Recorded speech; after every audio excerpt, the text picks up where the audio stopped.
Prospera is building the future of human governance, privately run and for profit.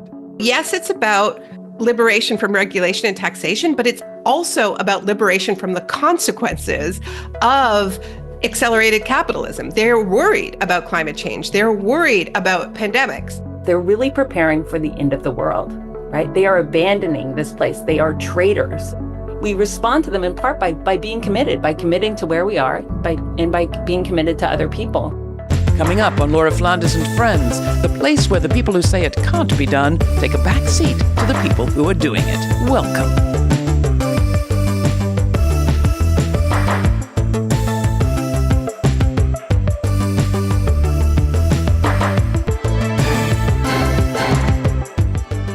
If you've been trying to make sense, as I have, of the chaos that set in ever since Donald Trump took office for the second time and his largest donor, the world's richest man, took a chainsaw to our government, then you may have run across the words broligarchy, nerd Reich, dark Gothic MAGA, cataclysm capitalism, and techno-feudalism.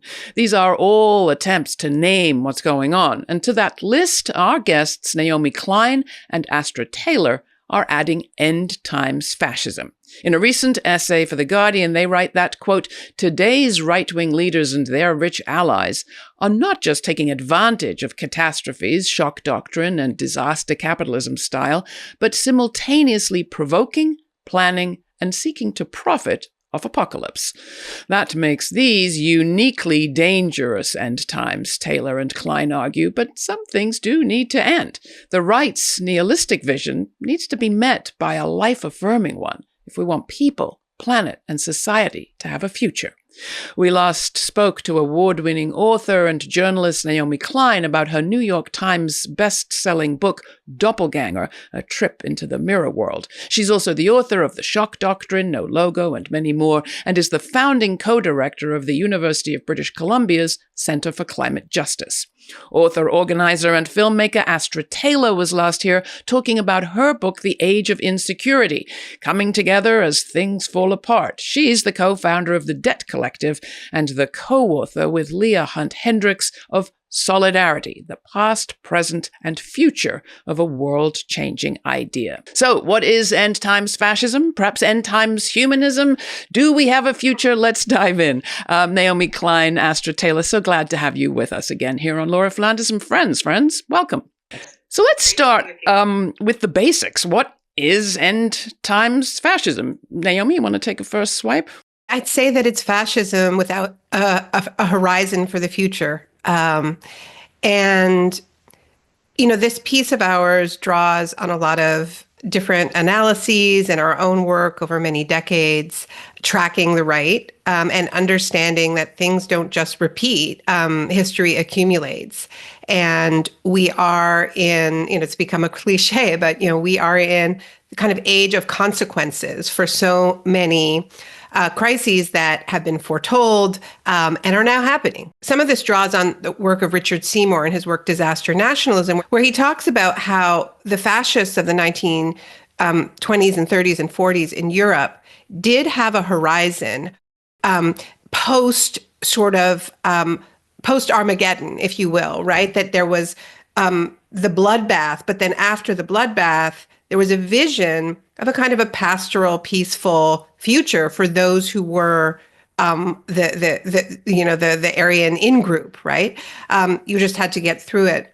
And if you really pay attention, although Trump talks about a golden age and so on, nobody really believes it, right? It is really, I think we're seeing a kind of fascism that is much more nihilistic, that really takes the end of the world for granted. All right. So coming to you, Astra, you begin in the article by describing the Freedom Cities idea and exploring that project, which many of us have heard nothing about. Can you explain?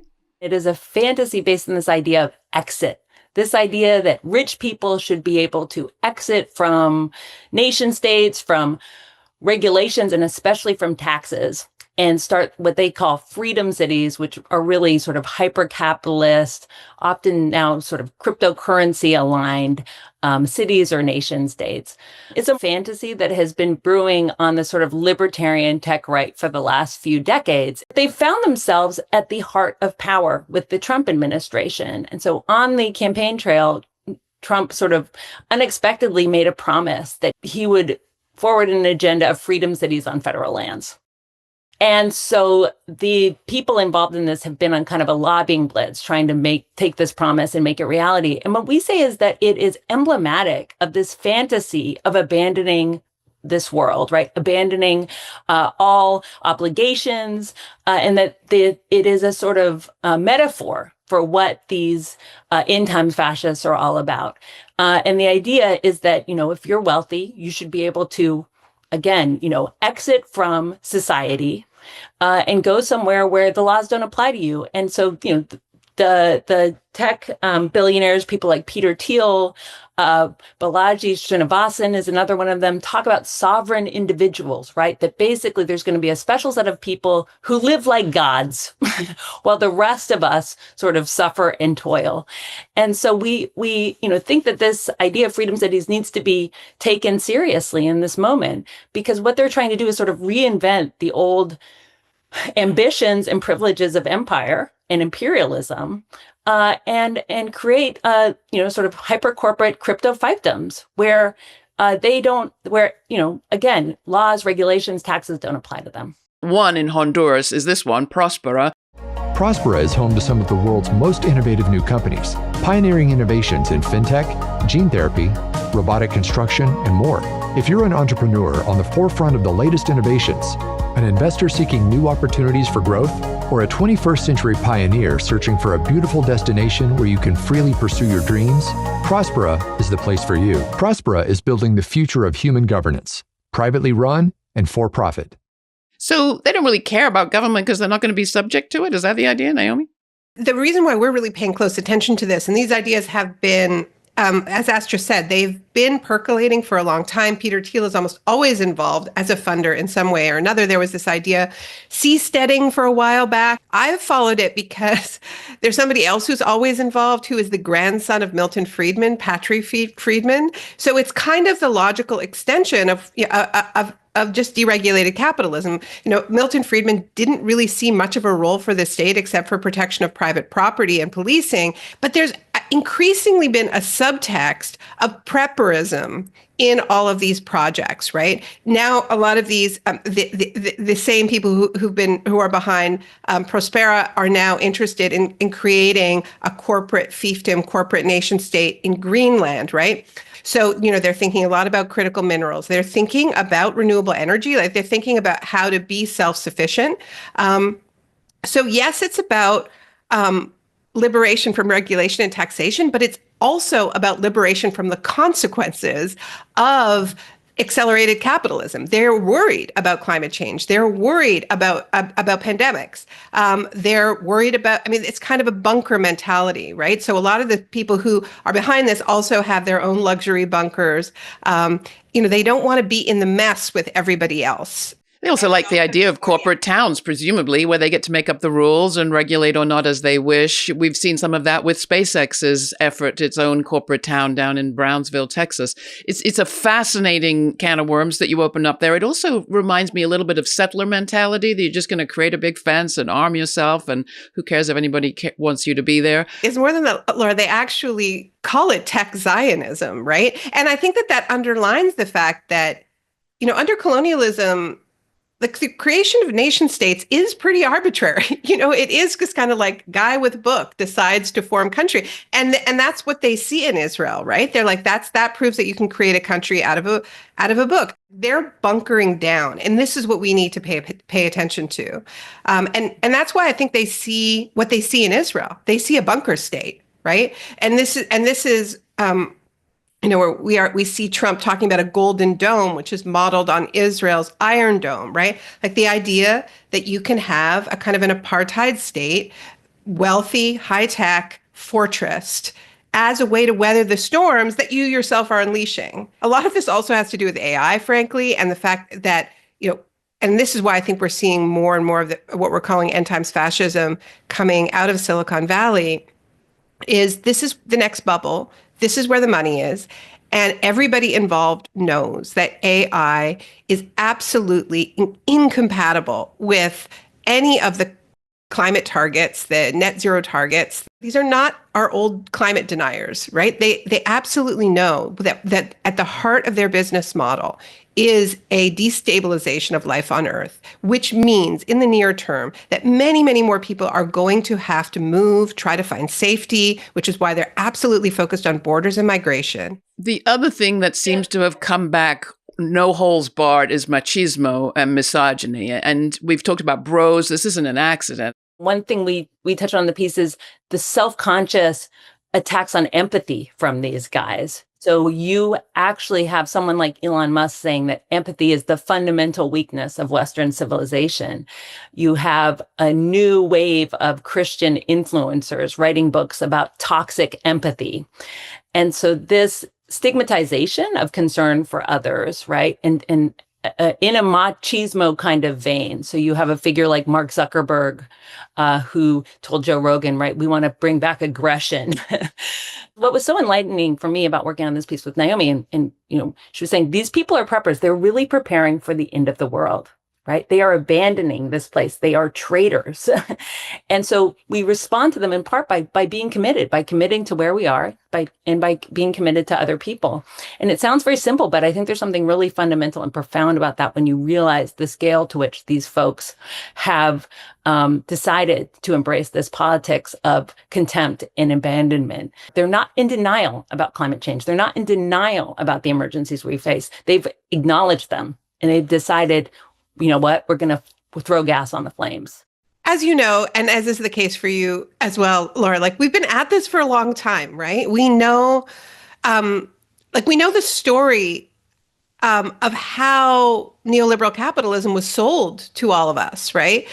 There was a horizon, there was a future. It was going to be great, in the 90s. It was like we were going to build this one world. Remember the IBM ad, Solutions for a Small Planet? I mean, it was this big happy family. We were going to it was going to spread freedom and democracy around the globe. It was its own kind of utopian project. Now, I didn't believe in it, and have spent my adult life refuting and making arguments for why this promise was never going to be fulfilled.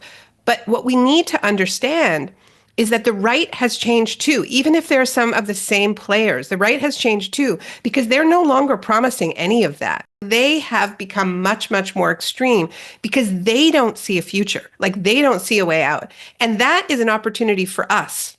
Could this be just some kind of ketamine-addled fantasy on their part? Because if you look right now, you've got Google in court, possibly facing a breakup. You've got Tesla's value of stock going down like 40% since the beginning of the year.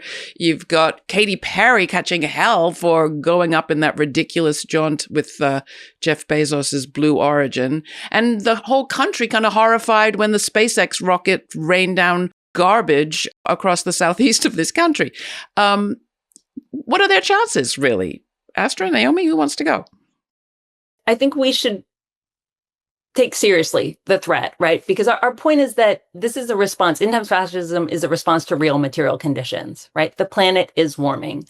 We know, for example, that the financial sector is issuing reports now that are saying, well, we're heading into a world that blows past the Paris Agreement standards, right? And so we're going to make our investments based on that.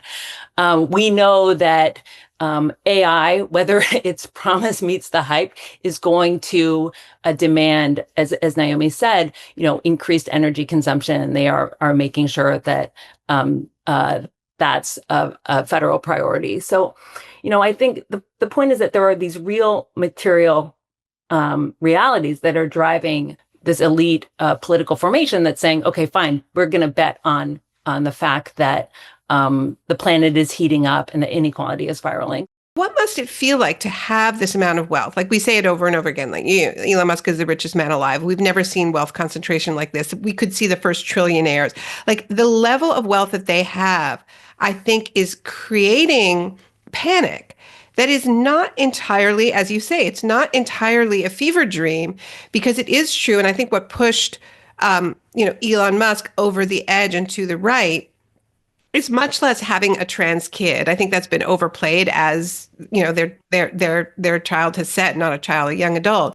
But that it's the threat of regulation, right? It's that Europe started to actually regulate these tech companies. There started to be antitrust action in the United States. And one of the weirdest details in our piece is, we started, unfortunately, listening to, and reading way too much of Peter Thiel and his colleague Alexander Karp, who's CEO of Palantir. And there is this new wave of religion sweeping Silicon Valley, and now Peter Thiel, despite his gay party lifestyle, claims that he's actually, a religious Christian, and he believes that the Antichrist is here on Earth, and his best guess for who it is Greta Thunberg.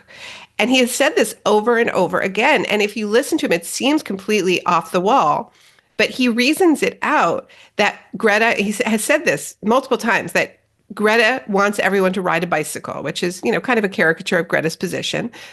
She does ride bicycles, but, he says, and he says it sounds fine, but the only way her agenda could be fulfilled is with a global government that regulated greenhouse gas emissions to the degree that would be tyranny, and that is worse than climate change, right? So they're terrified that we will come to our senses and stop them. What we try to say in this piece is we should be taking deep offense at this. When Eric Schmidt's testifying in Congress, he's saying, hey, the tech industry is going to need to burn all of this energy because we are creating a higher consciousness, something higher than humanity, this, artificial general intelligence. And who is he to say that it's higher than us, right? Who is he to say that we should all be sacrificed for the machine? So we also, there's potential for something very unifying here, which is to say, yeah, it's not just a humanist movement, it's a more than human movement to say, we want this planet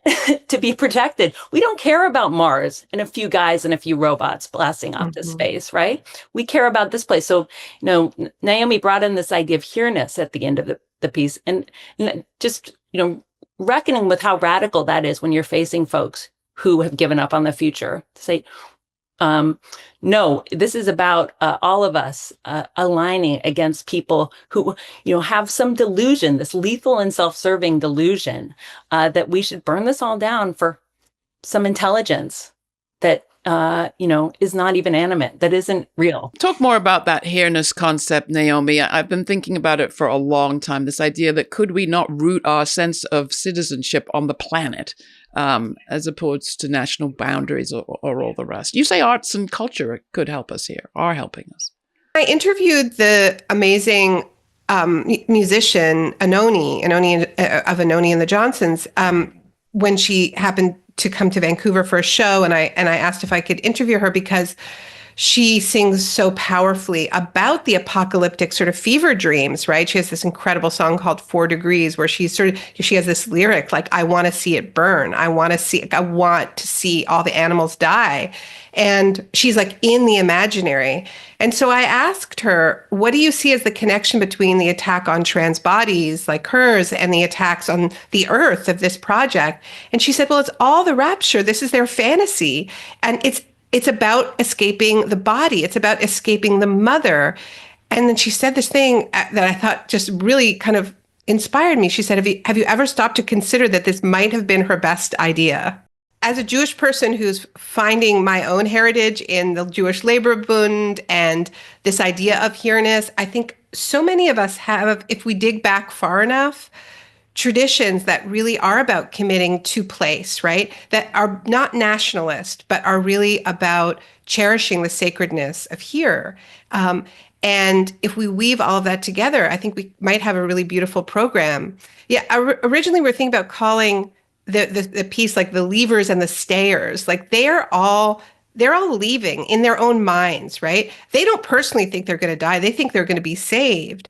But they're not interested in saving the rest of us or in appreciating like the actual beauty and wonders of this place, and that is just so obscene.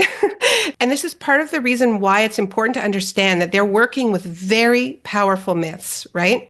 That the myth of the rapture, Armageddon, like these are stories that even if you're not religious, you've been exposed to them your whole life. They're encoded in like almost every like Hollywood action movie, And so it's in you, it's in us, it's in our imaginary. But there are other stories that are also in us.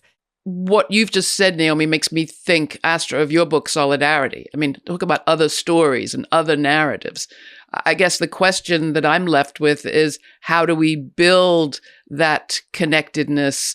Somebody said on our called it recently, the linked arm underground. How do we build that other story that isn't just about fear? I worry that the end times is a fear thought, but the staying isn't going to be easy, but I want to do it. Well, by abandoning the future, they've kind of ceded that to us, right? So one thing we can do is claim the future and start presenting a vision for something beyond this crisis. And I'm actually really heartened by the fact I feel like I see the word solidarity everywhere now. I feel like there are surprising people, David Brooks in the New York Times, talking about building a wide movement. We can roll our eyes, but the fact is that there's something about this crisis. There's something about the extremism of the people in the White House right now that is causing people to go, oh no, we need to actually band together. So I think solidarity is in the air. But one of the points of the Solidarity book is solidarity is not spontaneous. It does have to be built. And it is built through stories and it's built through actions. And so, one of the harrowing things about writing this piece was watching the propaganda, this anti-empathy, anti-immigrant propaganda, watching Kristi Noem's videos, right? Watching the horrible things that the White House is tweeting, people in shackles and their glib portraits of human suffering, looking at what's happening in El Salvador right now. They know that their attitude is also isn't spontaneous, that they have to engineer this kind of hatred, that they have to work to build the kind of toxic bonds that they're dependent on. So we need to do that work on our side and tell different stories. But I think there's actually tremendous potential right now, and there's the potential for a coalition of allies that's pretty surprising. And could be potentially really powerful. I love it. So our closing question is, what do you think is the story the future will tell of now? And I guess it indicates where we are on this kind of end times fascism scale, that we think there is a future and a story will be told. So what do you think it is? Astra? Ooh. I'm not sure I think this is the story that will be told, but I hope this is the story that will be told. And, I'd love this to be a pivot where we actually challenge, there are many types of supremacy that we need to challenge. We need to challenge white supremacy. We need to challenge misogyny, right? Patriarchy. But I think we need to challenge anthropocentrism. This idea that, as Naomi said, there's a great chain of being and humans are at the top, separate and supreme. I think that is at the root of many of our problems, and challenging that hierarchy and building a politics of interdependence, not just with other humans, but with the natural world, I think could be revolutionary in the best sense of the word. Naomi? I think the story that we might tell if we do everything that we possibly can in this moment is that a bunch of very silly, very shallow men thought that daddy was back, but then they found out that mommy was back. You won't escape the mother rising. Thank you, too. It's really been such a pleasure hanging out with you. And I feel very actually positive about the future. I think we can live there. We can get there. We can live there. We have to just do a lot of work. Thank you so much. It's great having you. Thank you so much. Thank you.